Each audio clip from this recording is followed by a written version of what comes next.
बड़ों को चरण स्पर्श, छोटों को आशीर्वाद और बराबर वालों को नमस्कार। ये वीडियो बनाने का उद्देश्य है कि शिक्षक कैसे पढ़ाए और विद्यार्थी कैसे सीखे, ये मेन मुद्दा है। मेरा मतलब ये नहीं है कि आपको मैं ज्ञान दे रहा हूँ। मेरा मतलब ये है कि हम बच्चे को एक प्रॉपर ढंग से कैसे पढ़ाएं और उनको इस तरीके से पढ़ाया जाए ताकि ज़्यादा से ज़्यादा वो सीख सके बच्चा। तो ये सीखना और ये अधिगम जो होता है, ये क्या होता है, पहले इसके बारे में सीखें, ठीक है ना। तो वुडवर्थ नाम का एक वैज्ञानिक हुआ था, उसने कहा कि नवीन कोई चीज़ होती है वो सीखना है, ठीक है। वुडवर्थ ने ये कह दिया। क्रोकोरो ने कहा है कि सीखना आदतों का अर्जन करना ही सीखना है।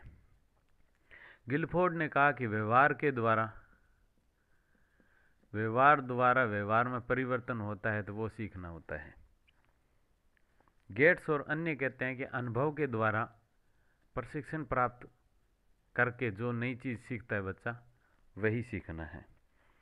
स्किनर कहता है कि प्रगतिशील व्यवहार है, जैसे हम सीख रहे हैं, प्रगतिशील है, लगातार आगे बढ़ते जाना ही सीखना है। तो ये इनकी भी बात भी, सीखना ये चीज़ होती है। अच्छा, सीखने के लिए सबसे महत्वपूर्ण बात है कि हम कितने प्रकार से बच्चों को सिखा सकते हैं। तो 3 प्रकार से सिखा सकते हैं। कौन कौन से प्रकार हैं? ज्ञानात्मक और भावात्मक, और एक प्रकार है हमारा क्रियात्मक। इतने प्रकार से हम बच्चों को सिखा सकते हैं। ये प्रकार है सिखाने के बच्चों को।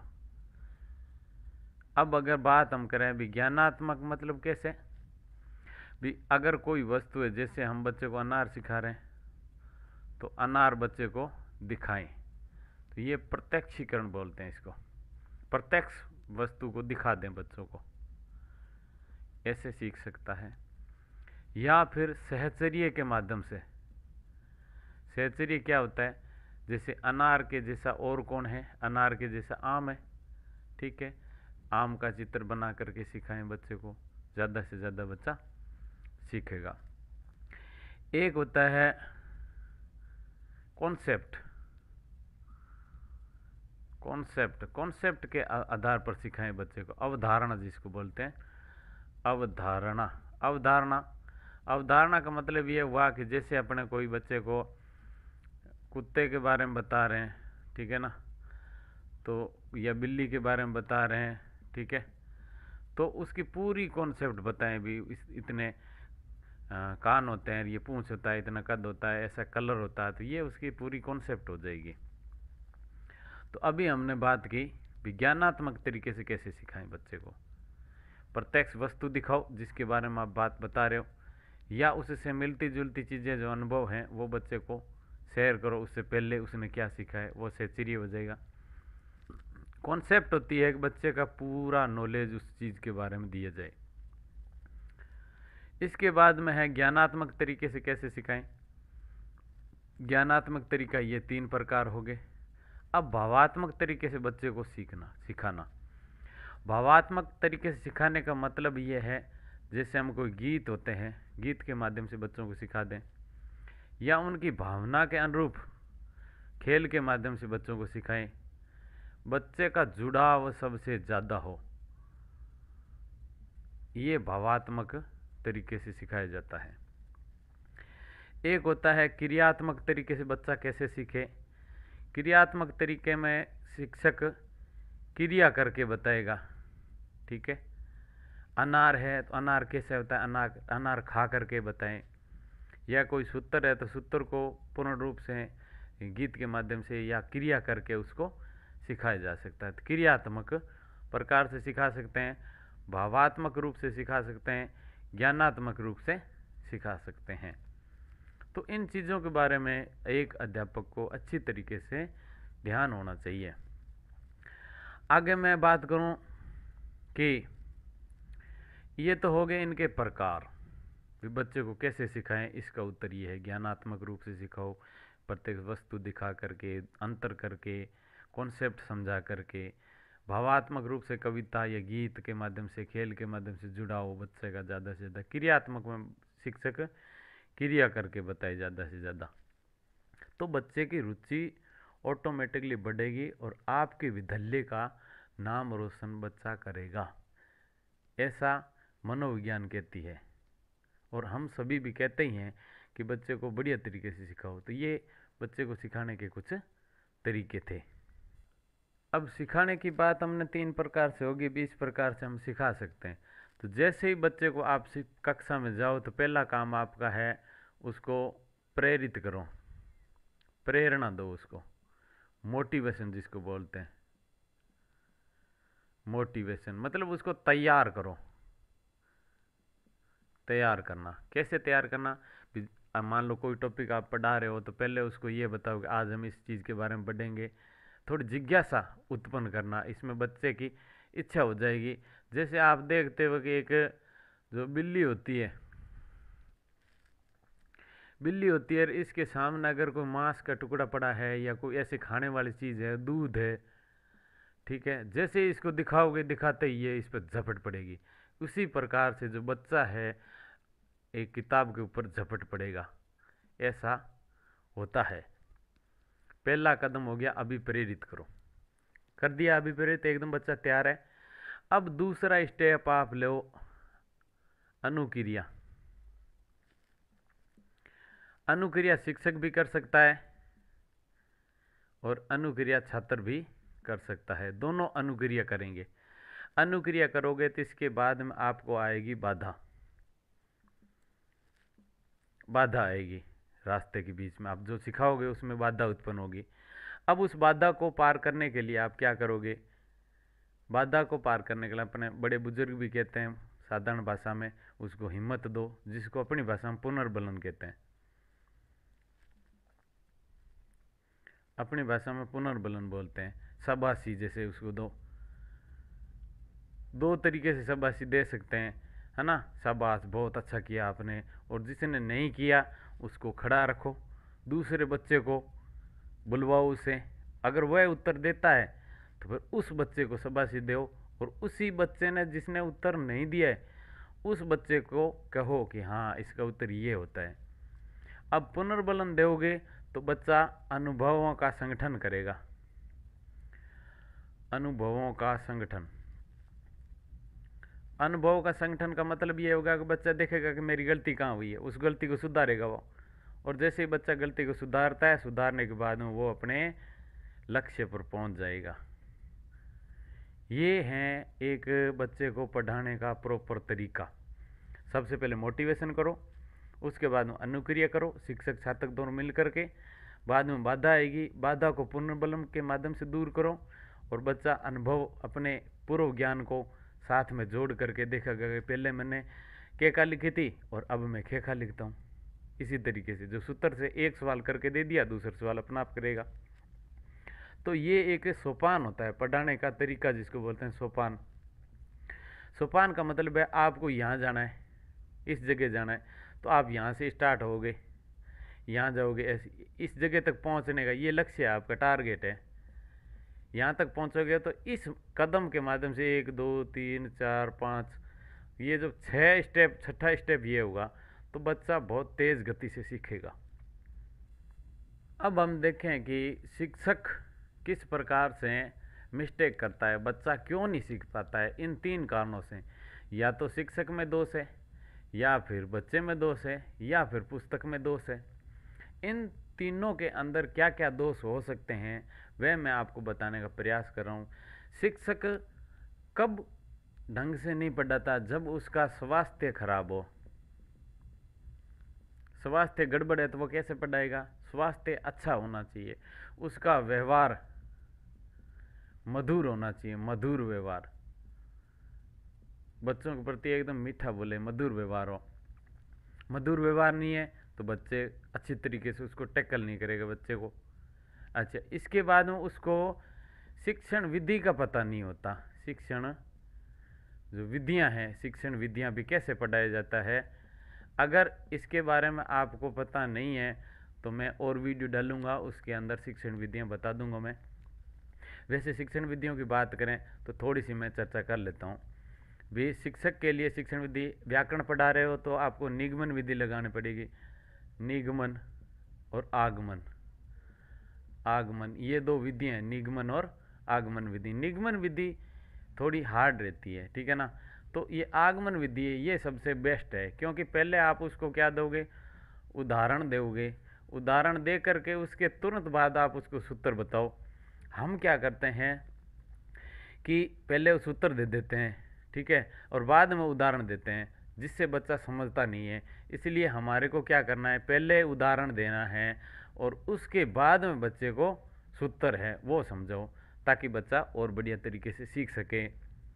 अच्छा, इसके बाद हम बात करें कि पढ़ाने का जो शिक्षक का टाइम है, समय है, वो भी मायने रखता है कि कौन से समय में कौन सा विषय पढ़ा रहे हो। ये भी निर्धारण करना पड़ेगा शिक्षक को। उसकी पूर्व तैयारी, शिक्षक पहले उस टॉपिक को तैयार नहीं करता है तो बच्चा अधिक नहीं सीख सकता। और जो शिक्षक रोजाना पढ़ता है भी मुझे कल क्या पढ़ाना है, उस शिक्षक को बहुत बढ़िया तरीके से बच्चे टैकल करते हैं और बहुत अच्छा इंटरेस्टेड तरीके से बच्चे सीखते हैं। तो पूर्व तैयारी भी शिक्षक की होनी चाहिए, ये एक महत्वपूर्ण चीज़ है। सबसे महत्वपूर्ण चीज़ जो है, मैं पहले भी बता चुका हूँ कि प्रेरणा, बच्चे को हौसला अफजाई करते रहना समय समय पर। हाँ शाबाश, बहुत बढ़िया आपने कर लिया, या अगला सवाल आप कर सकते हो, हिम्मत बंधाना उस बच्चे की। तो ये भी बच्चे शिक्षक को आना चाहिए। बच्चे को प्रेरित कैसे करें, शारीरिक रूप से, मानसिक रूप से। वेशभूषा होती है एक, वेशभूषा है, वो भी शिक्षक किस प्रकार की वेशभूषा पहनता है उसको भी बच्चा फॉलो करता है। और अनुशासन सबसे इम्पोर्टेंट है। अनुशासन, शिक्षक खुद अगर अनुशासित रहता है तो बच्चे अपने आप अनुशासित रहेंगे। ये बात 110% विद गारंटेड राइट है कि अनुशासन बच्चों में रखना है तो पहले खुद के ऊपर रखना पड़ेगा। इसके बाद हम देखें कि परिपक्वता है शिक्षक की, अनुभव है। अनुभवी जो शिक्षक होते हैं, जैसे हमने कहते हैं कि बीएड वाले जो हैं या BSTC है, ये जो शिक्षक होते हैं ना, ये पूरे अनुभवी शिक्षक होते हैं। इनको नॉलेज होता है, परंतु ये पूर्ण रूप से इन चीज़ों को लागू नहीं करते हैं। तो ये भी एक फैक्ट है। हमारे प्राइवेट विद्यालयों के अंदर भी ऐसी चीज़ें देखी जा सकती है, सरकारी विद्यालयों के अंदर भी हम लग जाते हैं। हमारे सरकारी अध्यापक आदरणीय हैं सभी गुरुजन मेरे लिए, उनको भी ज्ञान जरूर है पर उन ज्ञान का उपयोग नहीं कर पाते वो समय पर, इसलिए बच्चे को परेशानी होती है। तो अनुभवी शिक्षक होना जरूरी है। अनुभवी कोई शिक्षक नहीं है तो वो अपने अनुभवी शिक्षकों के माध्यम से मार्गदर्शन लेता रहे, उसमें शंका ना करे। मुझे कोई चीज़ नहीं आती तो मैं अपने साथी अध्यापक से पूछ लेता हूँ, ठीक है, वैसे तो कोई दिक्कत नहीं है, मैं पूछता नहीं हूँ। पर अगर कोई बाई चांस अगर चीज़ नहीं आती है तो मैं पूछता हूँ, उसमें कोई शर्म वाली बात नहीं है, अध्यापक से पूछ लेना चाहिए।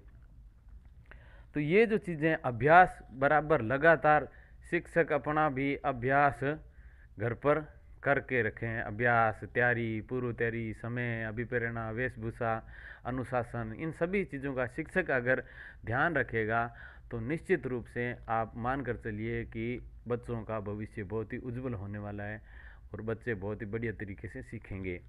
वीडियो थोड़ा लंबा बनेगा, इसकी चिंता ना करें, बाकी बहुत बढ़िया चीज़ आपको मैं दूंगा।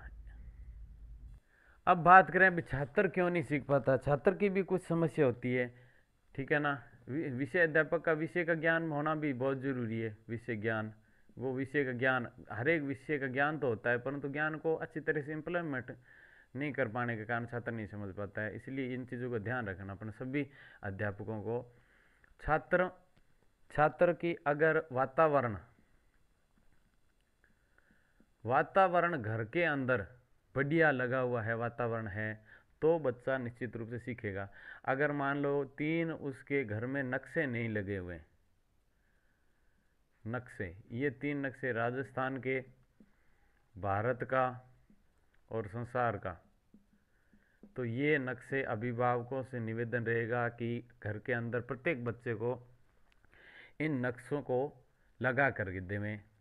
अच्छा, उसके बाद में अगर हम बात करें भी, जो बच्चे होते हैं उन बच्चों का अभ्यास कैसा चल रहा है। आपने बहुत बढ़िया तरीके से समझा दी कोई चीज़, अब आपने बढ़िया तरीके से कोई चीज़ समझा दी, अभ्यास नहीं हुआ तो फिर बच्चा भूल जाता है। इसलिए लगातार टेस्ट के रूप से, टेस्ट के माध्यम से, पूछने के माध्यम से आप अच्छी तरीके से उनको अवगत करवाते रहें साथ साथ में, ताकि बच्चा और बढ़िया तरीके से सीखे। इच्छा शक्ति होनी चाहिए सबसे ज़्यादा, बच्चे के अंदर इच्छा शक्ति हो, सीखने की ललक पैदा करनी हो। इसलिए थार्नडाइक का एक नियम है, तत्परता का नियम। अपने घोड़े को तालाब तक तो ले जा सकते हैं, परंतु उसको पानी पीने के लिए मजबूर नहीं कर सकते, क्योंकि उसमें इच्छा शक्ति नहीं है। इच्छा शक्ति जागृत अपने को करनी पड़ेगी, शिक्षक गुणों को करने पड़ेगा अपने को। तो ये जो चीज़ें कुछ हैं जो छात्र के अंदर, छात्र कई बार होता है कुंठा से ग्रसित हो जाता है, कहीं उस पता करना ये हमारा फर्ज है कि बच्चा कुंठा है। कई बच्चे शर्मीले होते हैं, शर्म आती है उनको, उनको भी झिझकें दूर करने पड़ेगी अपने को। उसका बेस तैयार करना है, आधार आधार जीरो से स्टार्ट करके। मानिए आप बच्चों को जीरो आ रहा है, चाहे बहुत कुछ आ रहा है, फिर भी आपका फर्ज बनता है कि आप बच्चे का लेवल चेक करें, लेवल के अनुसार बच्चे को पढ़ाएं। बच्चे का लेवल होता है तीसरी का, हम उसको 5वीं वाली बात बता देते हैं तो गड़बड़ हो जाता है। या 5वीं का कोई 8वीं का कोई बच्चा है, उसको हम तीसरी की कोई बात बताएं तो फिर वो थोड़ी सी उसको उबाऊ सा हो जाता है। वातावरण बढ़िया हो, विद्यालय का वातावरण बढ़िया हो, घर का वातावरण बढ़िया हो, अच्छा खान पान हो, घर में पढ़े लिखे माता पिता हो, नहीं हो तो अभिभावक का भी फर्ज बनता है कि बच्चे की समय सारणी बना करके देवें। आप चेक करें कि बच्चे की समय सारणी बनी हुई है कि नहीं। अगर ये चीज़ है ना, ये बहुत सारे बच्चों के अंदर नहीं मिलेगी आपको। कुछ बच्चे ऐसे हो सकते हैं जिनकी समय सारणी है भी, इतने बजे उठ करके ये पढ़ना है, इतने बजे उठ करके ये पढ़ना है, इतना याद करना है, इतना लिखना। समय सारणी सबसे महत्वपूर्ण, और शिक्षक की भी समय सारणी होनी चाहिए। समय सारणी शिक्षक भी बना करके रखें। योजनाबद्ध तरीके से अगर कार्य करेंगे तो निश्चित रूप से 110% विद गारंटेड बहुत बढ़िया रिजल्ट आपको बच्चा देगा, अगर अपने उसको उस हिसाब से टैकल करेंगे तो। कुछ पुस्तकों की भी समस्या होती है। बच्चा अगर बड़ी पुस्तक है, पुस्तक को देखो बड़ी पुस्तक है तो उसको छोटे छोटे अंशों में पढ़ना, छोटे छोटे अंशों के माध्यम से उसको छोटा करके बताएं और सरल करके बताएं। कई बार पुस्तक की भाषा बहुत क्लिष्ट होती है तो उसको सरल भाषा में भी समझाना चाहिए। शब्दार्थ नहीं दे रखे, कुछ पुस्तकों में उदाहरण नहीं होते हैं पर्याप्त मात्रा में, तो अपनी तरफ से उदाहरण बना करके देवें। नोट्स बच्चों को बनाना सिखाएं, नोट्स भी बच्चों को हम बना करके दे सकें पुस्तक के। तो कुल मिलाकर के कहने की बात यह है कि बच्चों को अच्छी तरीके से सिखाने के लिए शिक्षक एकदम सक्रिय रहना चाहिए और छात्र भी सक्रिय रहना चाहिए, तभी बच्चा अधिक से अधिक सीखेगा। अब जो अध्यापकगण हैं उनसे निवेदन रहेगा कि बच्चे को शिक्षण सूत्र के माध्यम से पढ़ाया जाए। शिक्षण सूत्र जैसे मान लो कोई चीज़ है तो पहले उसको सरल और उसके बाद में कठिन, ठीक है, पहले ज्ञात और उसके बाद में अज्ञात, ज्ञात से अज्ञात की ओर ले जाएं, ठीक है। तो ये शिक्षण सूत्र है। शिक्षण सूत्र का भी मैं वीडियो बना दूंगा बाद में, और शिक्षण विधियों का भी वीडियो बनाएंगे समय मिलता है तो। फिर भी एक गेने नाम का एक वैज्ञानिक हुआ था जिसने बताया कि बच्चे को इस 8 प्रकार से सिखाया जा सकता है। कैसे? जैसे मान लो कि संकेत के माध्यम से सिखाते हैं, ठीक है ना।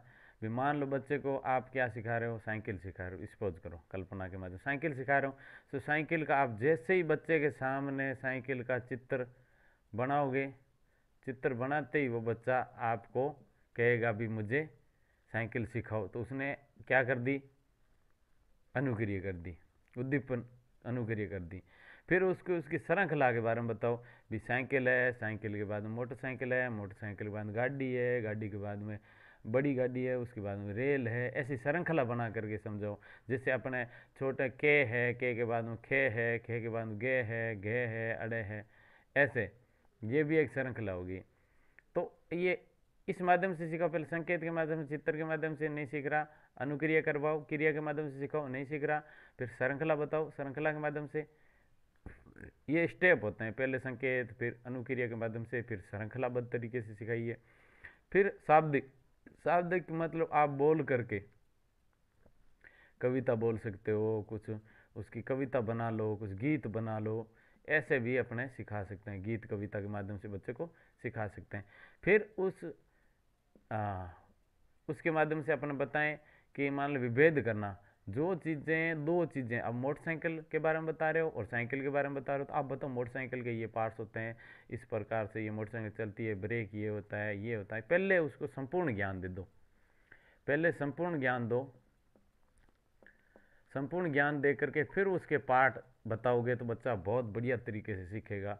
अब इसकी विभेद करने के बाद भी नहीं सीख रहा है तो आप उसका संप्रत्यय क्लियर करो। संप्रत्यय होता है कॉन्सेप्ट, कॉन्सेप्ट मतलब उसकी पूरे, जितने आप साइकिल सिखा रहे हो, साइकिल के टोटल पुर्जों के बारे में बढ़िया तरीके से बच्चे को बताया जाए, फिर बच्चा ऑटोमेटिकली पकड़ेगा उस चीज़ को। संप्रत्यय हो गया। अब संप्रत्यय जब उस बच्चे का बन गया है, मतलब उस बारे में सारी चीज़ें, उस विषय वस्तु के बारे में आपने बता दी है, फिर वो क्या करेगा, सिद्धांत। अब आप उसको सिद्धांत बताओगे, ठीक है ये ऐसा कार्य करता है, तो फिर समस्या समाधान आपका हो जाएगा।